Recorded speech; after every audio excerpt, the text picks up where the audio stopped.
everyone, and welcome back to another book review. Today I'm going to be reviewing Kyōsai, the Israel Goldman collection by Sadamura Koto. This is what the cover looks like, and this is a very interesting collection of work by a lesser-known Japanese artist, Kyōsai, and it is a wonderful collection that still feels very exciting and relevant to a modern reader. But first of all, before we dive into this collection, hi, welcome to my channel. I post new book reviews almost every single day on both fiction and nonfiction books, so if that sounds interesting, feel free to stick around.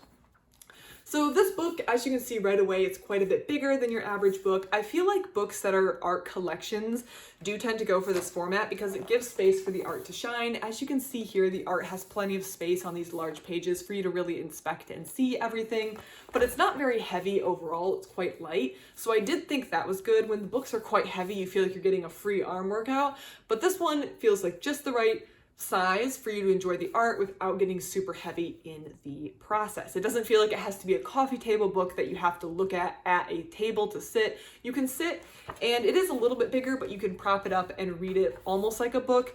You're not constrained because of the size is what I'm trying to say.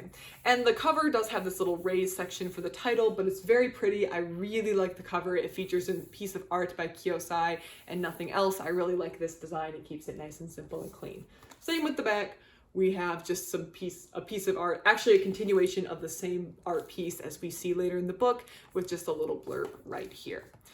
The way this book is set up is there are essays with biographical and cultural information, followed by sections that are just focused on art. So as we see here, we have Painter at a Boisterous Party, Kyōsai's Creative Environment in Late 19th Century Japan, and we have an essay. This goes on for several pages and just has information on, as advertised, Kyōsai's Creative Environment in the late 19th Century Japan. This goes on for several pages, and then we get into art, which is just sections on art with accompanying information off to the side. So we have the artwork, and then either here or on a different page, we have information about the art that we are seeing. I do have to say the information provided for each art piece feels like the right amount of information. It gives you enough information so as a layperson, you know what you're looking at when you look at the piece of art, which is always very helpful. Sometimes when that information is not provided or the book assumes that you already know some of the basics about what you're looking at, then as a layperson, it's really hard to penetrate the piece of work because you don't know what you're looking at, and the author is assuming you're starting with a different set of information than you actually are starting with, which can sometimes be frustrating. But in this experience, or in this case, the author provides quite a bit of information next to the art piece, but not so much that you feel like you're reading another essay or going into too deep a dive with each piece of art, although I'm sure you can.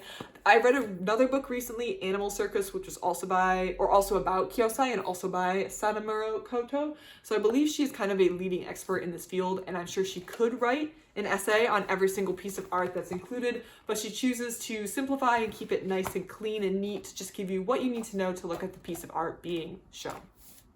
This is overall, as you can tell, a beautiful book, and I do have to highly recommend it. If you have an art lover in your life, we're coming up on the holiday season, at least here in the United States, so this could be a perfect book to provide. Because the artist is lesser known, it's unlikely that your art lover has heard of this book or this artist before, or has this book in their collection, and this could be a perfect gift for them.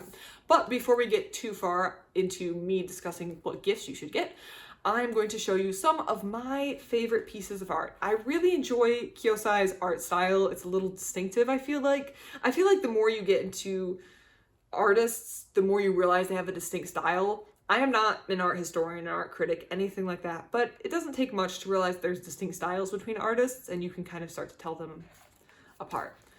Kyōsai is known for his crows.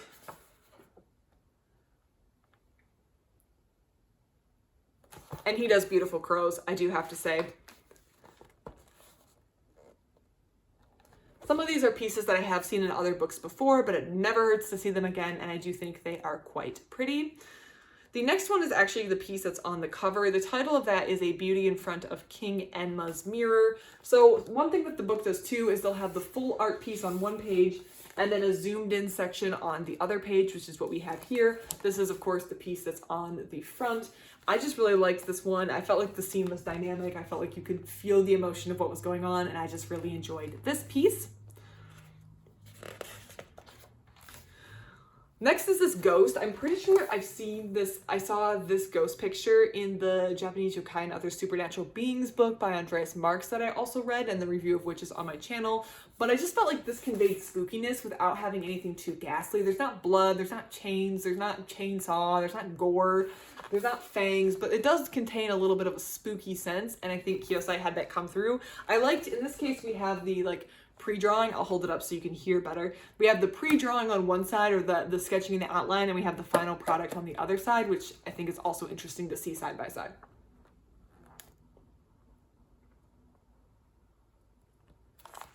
So I really liked the ghost picture. I feel like it just is really interesting.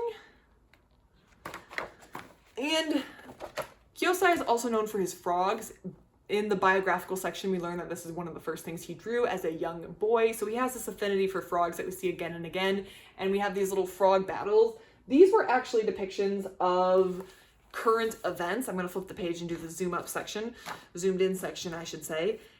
Depictions of current events, which Japanese artists were not always allowed to depict at the time they were occurring. This was a rule, and you could get in trouble. Kyōsai wound up getting in trouble himself for some art pieces that ran afoul of the current government at the time, so he knew all about this, but maybe depicting frogs fighting would be acceptable. These restrictions, my understanding was, were loosened during Kyōsai's life, so he could, at some points, be allowed to depict current events as they were occurring, but we still have these frog depictions, which I think are super fun and interesting, plus they're just kind of, it's just kind of a fun and unique way of talking about current events when you may not always be allowed to discuss current events. Plus, I would love to see newspapers print little frog battles discussing current events in today's newspapers. Overall, I just really like the art. I like the art styles. I like Kyōsai's style. And I think it's just a really fun book. I could sit here all day and flip through pictures, but I'm not going to because this video would be way too long. But this is an excellent book and I highly recommend. So again, if you're looking for a gift for the art lover in your life, then give this a look. Go see if this might be something that suits you, or if anything I've said rings a bell or seems interesting to you, then give this book a go. Check it out, get a copy from your local bookstore, and see what you think. I have to highly recommend this book, Kyōsai, the Israel Goldman collection by Sadamura Koto. Otherwise, thank you so much for watching, and I hope you have a great rest of your day.